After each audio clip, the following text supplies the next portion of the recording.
Hi friends, मैं हूं सुबोध बुधिया। इस वीडियो में हम लोग चर्चा करते हैं एडजेक्टिव की। एडजेक्टिव किसे कहते हैं, एडजेक्टिव कितने प्रकार के होते हैं और उनका प्रयोग कैसे किया जाता है। तो मित्रों, किसी नाउन या प्रोनाउन की विशेषता बताने वाले शब्दों को हम लोग एडजेक्टिव कहते हैं। एडजेक्टिव बेसिकली दो प्रकार के होते हैं। डेस्क्रिप्टिव, डिस्क्रिप्शन से बना है डेस्क्रिप्टिव एडजेक्टिव यानी वर्णन करने वाले एडजेक्टिव, और नंबर दूसरा होता है रेस्ट्रिक्टिव एडजेक्टिव यानी सीमित करने वाले एडजेक्टिव।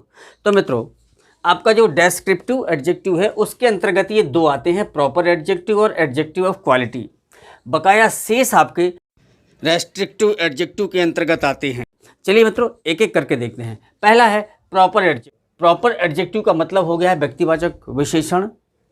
ये हमेशा प्रॉपर नाउन से बनते हैं, यानी प्रॉपर एडजेक्टिव हमेशा किससे बनेंगे?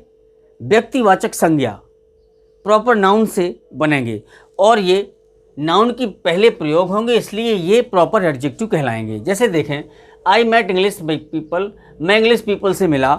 ठीक है, मैं किससे मिला? इंग्लिश पीपल से मिला। तो ये जो इंग्लिश है ये आपका प्रॉपर नाउन है। ठीक है, लेकिन यहाँ पर उसकी एक किसी देश के व्यक्ति के रूप में विशेषता बता रहा है। जैसे मैं कह दूँ, he is an American writer, he is an English writer, तो आप इसको क्या कहेंगे? ये प्रॉपर एडजेक्टिव के अंतर्गत आएगा। मित्रों, दूसरा देखें, एडजेक्टिव ऑफ क्वालिटी। ये गुणवाचक विशेषण कहलाता है फ्रेंड्स। इसमें किसी व्यक्ति या वस्तु का उसका गुण, दोष, रंग, रूप, दशा, अवगुण आदि का वर्णन करते हैं। इसे एडजेक्टिव ऑफ क्वालिटी कहते हैं। मित्रों, एडजेक्टिव ऑफ क्वालिटी दो तरीके का होता है। एक होता है आपका एट्रीब्यूटिवली। इसका मतलब है कि जो एट्रीब्यूटिवली आप प्रयोग करेंगे, इसमें क्या होगा? एडजेक्टिव प्लस नाउन होगा। क्या होगा? यानी हमेशा नाउन के पहले एडजेक्टिव होगा, नाउन या प्रोनाउन के। लेकिन अगर नाउन नहीं दिया है तब क्या करेंगे? तब आप प्रेडिकेटिवली इस्तेमाल करेंगे। प्रेडिकेटिव, ठीक है, ये हमेशा वर्ब के बाद होता है। वर्ब प्लस एडजेक्टिव प्रयोग होगा, यानी जहाँ पर भी, चाहे वो सब्जेक्ट के रूप में हो या ऑब्जेक्ट के रूप में हो, आप नाउन के पहले एडजेक्टिव का प्रयोग करेंगे तो एट्रीब्यूटिवली कहलाएगा। और अगर नाउन प्रोनाउन का प्रयोग नहीं करेंगे, सिंगल एडजेक्टिव का प्रयोग करेंगे, तो it is always after the verb, हमेशा ये क्रिया के बाद प्रयोग होगा। जैसे देखा, he is a good singer, तो इस सिंगर का जो एडजेक्टिव है, इस सिंगर का एडजेक्टिव है गुड, तो ये आपका नाउन के पहले आ गया, he is a good singer, तो एट्रीब्यूटिवली हो गया एडजेक्टिव ऑफ क्वालिटी के अंतर्गत। लेकिन अगर हो दे आर क्लेवर, ये केवल एडजेक्टिव है, वे चालाक हैं, है ना। They are very smart, she is beautiful, हम कहते हैं सी इज़ ब्यूटीफुल, वह सुंदर है, तो कौन है? उसके पीछे नाउन नहीं दिया, इसलिए हमने इज के बाद ब्यूटीफुल लगाया। ऐसी इसमें है, दे आर क्लेवर, वो चालाक हैं, तो ये वर्ब के बाद प्रयोग हुआ, तो ये प्रेडिकेटिव कहलाएगा। तीसरा है मित्रों एडजेक्टिव ऑफ क्वांटिटी। ये आपके परिमाण बोधक होते हैं, ये मात्रा वगैरह बताते हैं। एडजेक्टिव ऑफ क्वांटिटी, मात्रा, परिमाण बोधक विशेषण। देखें, जैसे all, few, much, many, some, little, enough, these are the adjective of quantity, ये आपको मात्रा बताएंगे। ठीक है, जैसे all boys are happy, few girls are not happy, I have much food, तो मच फूड लग गया। Many, I have many books. Some boys are not dancing, कुछ लड़के नहीं नाच रहे हैं।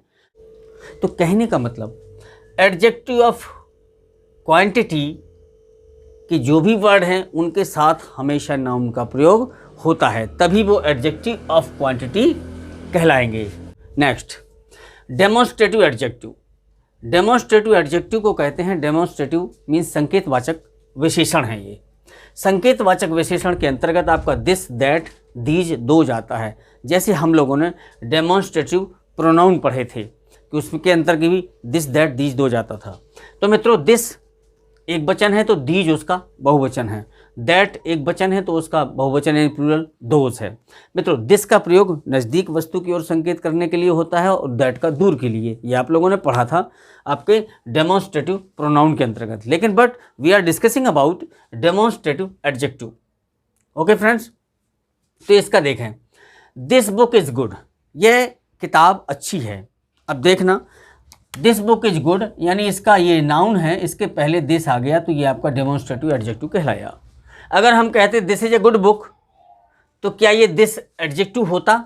नहीं होता, ये फिर प्रोनाउन बन जाता। ठीक है, इसलिए ये जानना जरूरी है कि एडजेक्टिव के साथ हमेशा आपका नाउन का प्रयोग होता है। नेक्स्ट, इंट्रोगेटिव एडजेक्टिव, ये आपके प्रश्नसूचक विशेषण हैं। इसमें व्हाट, विच, हुज होता है। ठीक है मित्रों, इसमें क्या है कि इनके साथ हमेशा मैंने बताया नाउन का प्रयोग जरूर होता है। इसे पहचानने के लिए एक अच्छी पहचान है, नाउन लगा होगा। जैसे विच क्लास इज योर्स, आपकी कौन सी क्लास है। दूसरा कहते हैं हुज ब्रदर आर यू, तुम किसके भाई हो। तो हुज ब्रदर, हुज के साथ ब्रदर दिया है, नाउन दिया है। विच के साथ क्लास दिया है, यानी नाउन दिया है। इसलिए ये आपका, ये हमेशा आपको पता है कि प्रश्न पूछने में इनका प्रयोग किया जाता है। छठवां, डिस्ट्रीब्यूटिव एडजेक्टिव, ये आपके विभाग सूचक होते हैं। इनके साथ हमेशा नाउन का होता है, पता है। उन्होंने कह दिया each girl has a toy, हर लड़की के पास खिलौना है। Every man wants to get success, हर व्यक्ति सफल होना चाहता है। तो इस तरीके से जो ये ईच, एवरी, आइदर, नाइदर, इनके साथ नाउन का प्रयोग होगा, तभी ये एडजेक्टिव का कार्य करेंगे। नेक्स्ट है एडजेक्टिव ऑफ नंबर, ये संख्यावाची विशेषण होते हैं। संख्यावाची विशेषण दो प्रकार के होते हैं, एक होते हैं डेफिनेट एडजेक्टिव ऑफ नंबर्स, एक होता है इंडेफिनेट एडजेक्टिव ऑफ नंबर्स। जो डेफिनेट एडजेक्टिव ऑफ नंबर है, ये हमेशा निश्चित संख्या बताता है, निश्चित संख्या को दर्शाएगा। डेफिनेट में जैसे 1 2 3 4 5, I have 10 books, you have 5 books, first, second, third, single, double, triple, once, twice, thrice, half, one, correct. तो ये क्या है, ये निश्चित काउंटिंग बता रहे हैं, निश्चित नंबर दर्शा रहे हैं। दूसरा होता है इंडेफिनिट एडजेक्टिव ऑफ नंबर्स, ये अनिश्चित नंबर दर्शाते हैं हमेशा। अनिश्चित में जैसे few, many, several, few means कुछ, there is no definite counting. Many means कई, पता नहीं 2 4 6 10 कितने हैं। सेवरल माने सभी, पता नहीं काउंटिंग कितनी है। सम माने कुछ कितने हैं नहीं पता। तो ये इंडेफिनिट एडजेक्टिव ऑफ नंबर्स यानी अनिश्चित संख्यावाची होते हैं, ये आपके निश्चित संख्यावाची एडजेक्टिव होते हैं। नेक्स्ट, पजेसिव एडजेक्टिव, ये आपके संबंध बोधक एडजेक्टिव होते हैं, संबंध बोधक विशेषण कहलाते हैं। इसमें आपको पता है, आप लोगों ने पढ़े हैं, पर्सनल प्रोनाउन के अंतर्गत आपका पजेसिव केस को पढ़ा के माई, हिज, योर, हर, ओन, अवर पढ़ा, ये वो है। आई हैव माई बुक, तो ये आपका पजेसिव एडजेक्टिव कहलाएगा। ठीक है, यू हैव योर बुक, तो ये आपका पजेसिव एडजेक्टिव कहलाएगा।